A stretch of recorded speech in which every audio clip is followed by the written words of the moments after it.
Yo, what's up? Once again, Winter Jazz Festival, my second day. We're at the National Sawdust Festival, and I'm telling you, man, it's incredible. This brother right here, Brandon Walsh, we got a chance to rap in Monterey, but this time it's New York City. There's a brand new album, and we're going to talk about it right now. Tell me the name once again. The name of this album is Off the End. Well, Off the End. And it's actually, it came out actually in 2024. Oh, okay. And got well received, but it kind of, wandered off into the margins of some people's attention. Yeah. And this came up, and I had the opportunity to get these individuals together to do this. So David Vireyes playing keyboards, J.T. Lewis from Harriet Tubman playing drums, Graham Haynes playing cornet, and Graham's in Brazil these days, so it's tricky to get him in town. And Hard Edge doing sound design, and myself.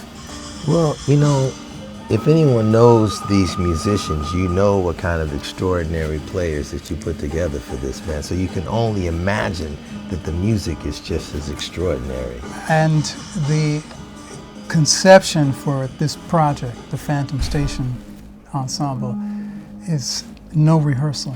The music is created in the moment, on the spot. If you're not a musician, what you need to understand is that when you create this music in the moment like that, it's the first take.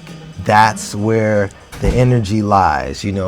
Once you stop and say, hey, you know what, let's do this part again, how much percentage would you say it reduces after that? It depends, but the first take thing, that's a very interesting conversation anyway. Yeah. Because there's a lot to be said about that. This was also a live recording, so it's from a live concert. So everything that you hear, everything that happened was as it happened. And the reason that these individuals were collected for this is because it requires a sense of composition and creative construction.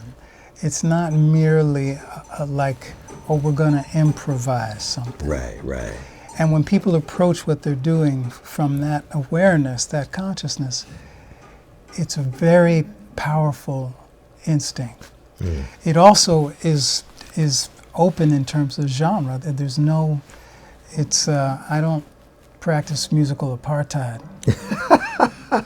So it's what's there, and then it's like, okay, respond to that. Right. And part of the name of the band was I borrowed the name from a title of a composition by the late great Lawrence D. Butch Morris, who I'm wearing on my T-shirt right now. I love it. Yeah, show that, bro. An inventor of conduction. Hold on. Butch Morris. We got to get a close up on that. Yeah, man. And I needed to bring that to the gig today. I can stand if that helps. No, move it. Yeah. Butch in a conduction moment, conducting. Yeah. Conduction. Well, we're gonna have to explain to folks what conduction is, because I don't know if they get it. So conduction is a method of musical organization, musical creation and composition done in real time. Conduction, it's an elision of improvisation and conduction that Butch Morris, the late composer and cornetist, developed. Yeah. There were over 170, I believe, conductions that he did internationally around the world, not only with instrumentalists, but vocalists, poets. I mean, how many people? Dancers. He had a large ensemble, so there were a lot of people in the band. Sometimes the ensemble was very large, but he liked to have a lot of different voices to work with.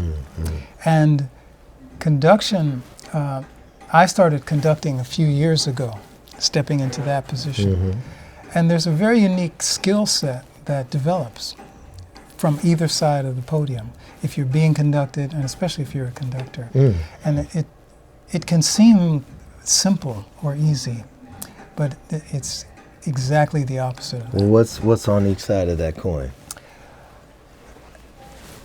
The head and heart of whoever's participating. It's kind of like all of us, I think, approach lots of things from our strengths or what we're familiar with. Right. Conduction asks you to do that, but leave your agenda to the side at the door. I understand that, right? because like in voiceovers, when you do voiceovers, I don't do them, but I'd like to. But I went into the studio to do a voiceover. They said, all right, cut. It's like, great. I know your voice sounds great, man. You're incredible, but you're a father in this commercial, so be a father. And when I start concentrating on the father thing, I lose my tone that I'm so used to. Right. I'm so used to emanating. Right. And so without that tone, I don't know who I am. I'm like, I am naked right now. That's exactly what. Yeah. That's exactly the space that we're going to be into tonight. If we get there, it's, everyone's doing lots of different things in different ways, and it's like, okay, come to the present moment. Come to the present moment. So what's the skeleton, the framework like? Well, the present moment. Okay, so you don't start out with anything. No. Ooh. We start out with all that is available, and then it's about creating and responding and crafting. It's about not being afraid to not play. And it's also about being extremely open. Like, let me ask you how you think this feels. Okay. So let's say that it's open and you're like, ooh, you see an avenue you want to take. You take it and you start getting ready to develop this thing that's coming to you. Well, what if somebody over there, boom, they get an idea and start going in this other direction? How do you feel about giving up where you were going and going with that? Or what's that like mentally between the musicians? There's no conflict. It's the simultaneity of life and reality. I mean, that goes on every day. These are just conversations. I mean, you and I are sitting here having a conversation. Somebody somewhere is having a conversation about something else, or they're kissing each other, or somebody's making dinner. So the simultaneity of all these things, and this is why I say it's about creating and composing and constructing, but with an eye above the activity, like a collective thing above the activity. And it's not just your eyes. Every musician in the band has access to the same eye to see kind of what's happening. Yes. See and feel. It's about letting go of control and directing at the same time. It's both things. I always wind up thinking of it as a form of spiritual practice. Well, the first thing that came to my head was a sledgehammer to an ego, But, because it's like you're so used to being you, and you're so used to like, oh, I want to do this, or I'm feeling this, but you have to let that go. You have to let that go. Or not. Or not. Or not. That's what I'm saying. It's both things. Right. It's both things. And the simultaneity of things. So there's energy, it's like two magnets that when you flip it around, they don't go together. There's energy. It seems like y'all are working from this space, but this energy and also this energy at the same time. Yes, yeah. I mean, consonance and dissonance is just like tension and release. It's going on constantly. Yeah. It's going on around us all the time. So for me, once I, sacrifice whatever demands I'm trying to place on something, then I can actually begin to hear what's going on around me, right? And I can receive. And in the process of receiving, there's a contribution. Because, you can be on a stage and not play a single note, but influence the sound of what's being performed just through your presence. Yeah. So it's about that kind of attunement and listening for opportunities, So we talk about, presence and being on stage. However, when you're sitting in the audience, you actually are a part of that energy too. 100%. And when you look out at somebody in the audience, I don't know, maybe they got some yellow glasses on or whatever. It's like, they're going to play that. They're going to play that, Or not. Or not, or not. Right. And it's really, and Butch used to say something like this. I seem to recall a conversation with him talking about conduction, where it's like a high wire act without a net. It's And that takes a lot of courage, a lot of skill. It does. A lot of insight, and it also says a lot about what you think about your life, meaning that, hey man, I'm here and I'm gonna go to my death. Not that that's not the goal, but the thing about it is I'm so confident and open in letting the elements and the surrounding protect my thoughts and let us all. It's almost like the Matrix, where you see that little kid levitating the spoon and it bent. You can almost do that. This is what we're talking about. This is what we're talking about. And it's time on the planet and in the culture to actualize more and more of that awareness about how we go about being with each other and creating and doing things. And to me, Phantom Station is an invitation into that. So anybody who wants to participate in the Phantom Station Ensemble, I've had different versions of the ensemble, that's all I ask. And it's interesting who can do it and who finds themselves, struggling with an idea like, okay, I'm supposed to solo now. It's like, no. Or not. Yeah, right. No, there's you. What do you mean solo? It's like we're all creating this thing. Right. If a space opens up and you find yourself alone in it, playing something, do that. Well, I mean, these are concepts that I understand. These are concepts that you understand. What would be a general phrase that you can give to a layperson that they're going to be able to understand what's going on? Because if you're talking to a person who loves the Great American Songbook and the Fake Book and all that, and this is what they do, how are you going to, or somebody who's a classical player that needs to play these notes that are on the page in order to have this music come together? Right.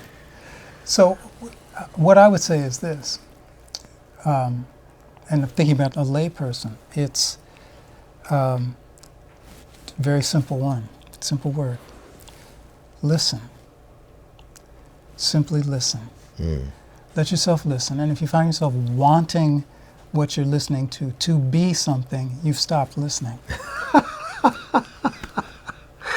Oh my gosh, man! You are baptizing these people into But that's true, no? I mean, it's like, and it's the same in a conversation. If we're really listening to a person, really listening, the space automatically becomes holy.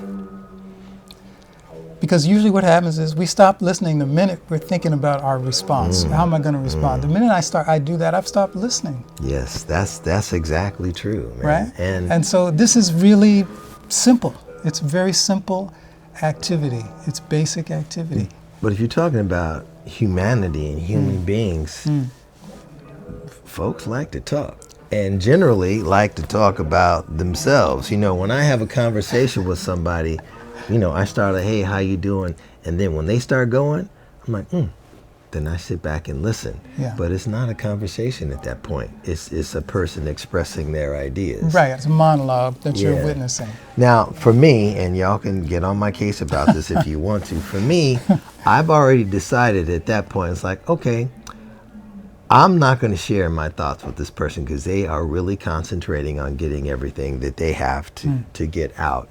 So maybe I'm supposed to just be here to listen, and maybe that will be my blessing. But you're not going to get the other blessings that I have because all my thoughts about interjecting and doing these things are overshadowed by somebody else's playing for, Yeah, they're just not in that place to receive that at that time. And that's neither good nor bad or right or wrong. There's a tremendous power in actively listening to someone because you can actually bring healing to them. I mean, how many of us find ourselves really being heard most of the time? Well, most people are always screaming to be heard. This is what I'm saying. But the thing of listening to people, I mean, you travel, so you know this, but I've traveled a lot all around the world, and it's interesting. You're sitting on a plane, maybe you're next to somebody, and they might ask me a question. What do you do? Yeah. What do you do, right? Or depending on where that is, I mean, how is it that you're sitting here? Oh, One right. of those. That's either way, another conversation, either way. And then they start talking. And listening to people, invariably this is true. Somebody will say, wow, it's so easy to talk to you. I mean, I don't usually say this much to people. It's really, really nice to meet you. It's really nice. They've had that on their heart for a long time. Yes. And you're letting them get it out and express it. Yes, because I have a heart and I know what that feels like. Sure. And, and the listening thing, man, and music is not different from that. Yeah. Well, you just healed somebody in that situation. You let them talk and get it all off. Yeah. And then like, wow, they feel better? Yeah. This is what music does. It makes you feel better. It does. But when you talk about this thought behind the music, and especially the intention is to really not have that intention. The intention is to respect the space and respect the ideas and be open enough to let slight breezes move you in this direction or that direction. And somebody just walked by in the hallway, like, yeah, oh, I saw she had black pants and a white shirt on. Like, all right, well, whatever idea that is, yes. like, well, let me play that real quick. Yeah, it's definitely a porous membrane that is a very solid fact, right? It's transparent, it's diaphanous, and it's definite, and impermeable, really, when it's so. But that, in this process, when someone is playing something and it's so profoundly what it is, that action can, quote, sort of dominate the space. Sure. And then, you have this new opportunity. Yeah. A new opportunity. Well, that's so interesting, man. That's so much respect when it comes to conducting and playing music like this. So you're not conducting tonight. No. Right. Tonight this is sort of like self-conduction in a way. For everyone in the band. For everyone. And if you were conducting, then you'd hear something, you get an idea, and then you activate this section over here. Right. It's a different contract. But you're not telling them what to do. You're giving them some idea about what to do. Do you always get back what you're thinking when you signal a different section in conduction? Well, you get that person's experience and perception and understanding of what that was. And so I may think, okay, I'd love to hear, the clarinet. And so I give them a directive that lets them play freely, and they start playing. Where does that take me? Then I move to something else, or move to them, or then begin to direct that sound.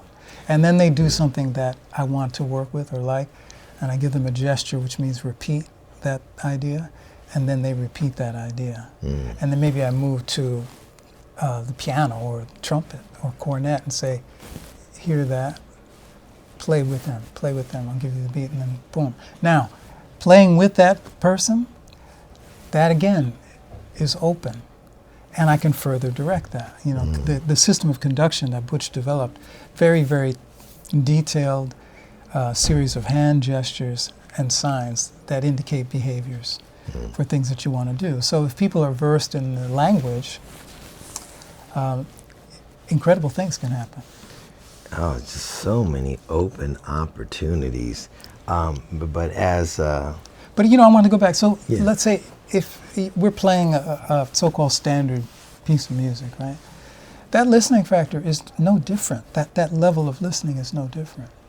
And we hear that level of listening and attentiveness all the time in people that we recognize as great, in the sense that they've enlightened us about this particular thing and the way it's happening. And usually for me, that enlightenment is it's as much about the silence as it is the sound, right? Yeah. Because those things are they're a whole idea. Yeah. I'm truly loving this, man. I'm loving the space, and the thing that I love mostly is that you stay there all the time. So your perception of the world, even walking down out the venue and into the streets of New York City, he's seeing something different than you're seeing. You're seeing some things on a higher level of thought, you know, and possibilities is a word that goes very well with conduction, because really so much can happen. That's true. And see, this project with Phantom Station and doing this, adapting the skill set. Personal dressing room. Hi, I'm sorry. Come on in. Yeah, adapting the skill set of conduction to self-directed playing and creating Yeah. is also a part of that, which is why I chose to call the ensemble Phantom Station. Because a Phantom Station is just that. Was I there? I was there. But you go back to find it, it's no longer there. It's in another place. It moved.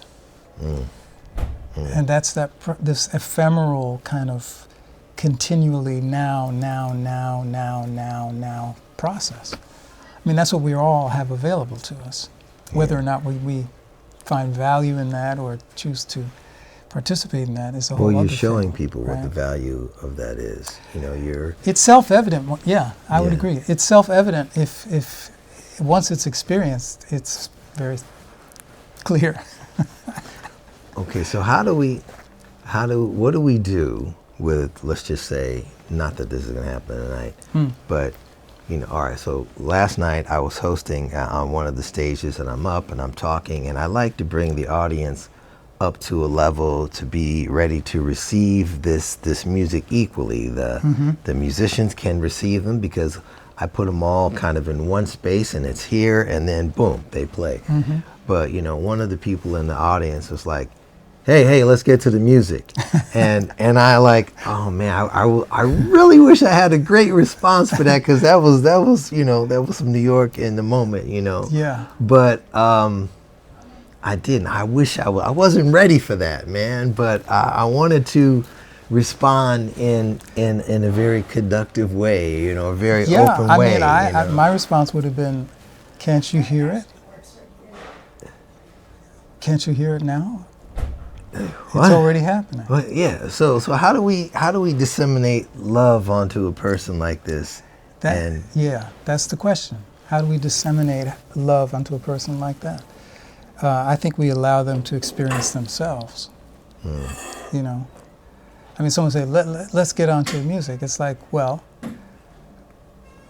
what if we let the music get onto you? And what if the music involves this introduction, this particular hors d'oeuvre, or this piece of it? What if we come into another thing and don't discriminate? And what happens then?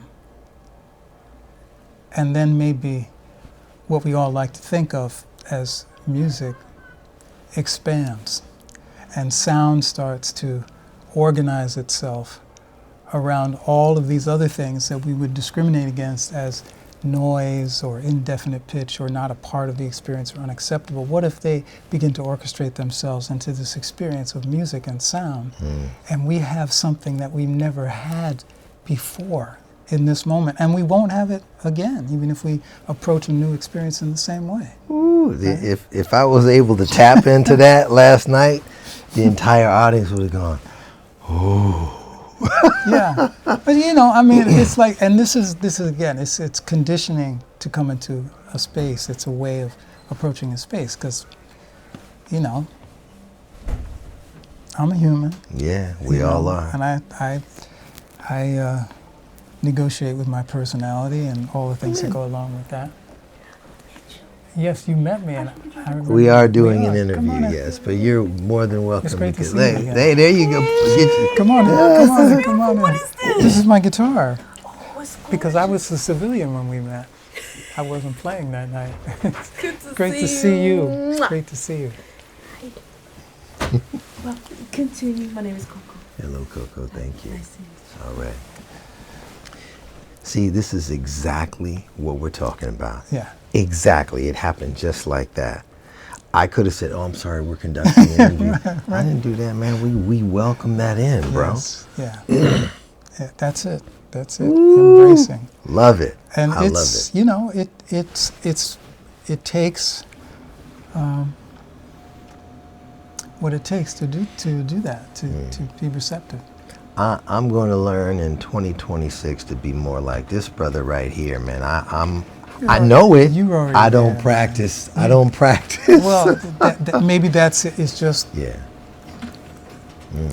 disposition or perspective, or just saying, okay, next 5 minutes. Yeah. You know. Yeah. I love it, man. Brandon Ross. Good to see you all. Off the end. Off the end. Yeah. You need to get this. As a matter of fact, if you listen to the radio show, you're going to hear this next Sunday, because I know there's some bangers on here, man. And not bangers in terms of, trying to entertain you, but just trying to open your mind and let the music be free. And you'll see how it affects you, man. Yeah. There's a track on the record that was named subsequent to the performance that's called The Gate is Open. And very many people are in disbelief when I let them. I said that was composed in the moment. It did not exist before that moment. And I think you'll hear it too. It's with these particular players who have this sense of structure and composition and acute listening that permits that. And then also off, when it moves off to the, okay, that was the Phantom Station, that was that station, next station. Right. And next then when you look destination. back, that station's gone. That station's gone. Yeah. Don't look back. Yeah, right. You know, Straight ahead in straight another ahead. kind of vein. for Straight sure. ahead. Yeah. Yeah. But with that concert, we did that concert in December 10th of 2021 up at Firehouse 12 in New Haven. And I remember after the concert, Graham Haynes was to my left and David was to my right. And we finished and had a wonderful reception, which you can also hear on that. And both of them independently leaned over to me and said, "Hey man, we got to do something with this." And I said, "Yeah." And then David said, "Man, we got to do something with this." So something was done with it. There it is, and we're doing something again. Off the end right here. This is JustJazz.tv. My name is LeRoy Downs, broadcasting live from Winter Jazz Festival 2026. My man and yours, Brandon Ross. LeRoy, it's great to see you again. Hey LeRoy. man, it's such a pleasure. Really man. a pleasure. Thank man. you. Yeah, you thank you. started me a new way in 2026, man. I got what it takes. Yes. I'm gonna try to practice it more, y'all. I'm gonna do my best. Love. Oh. That's it. That's, man. Appreciate it, bro.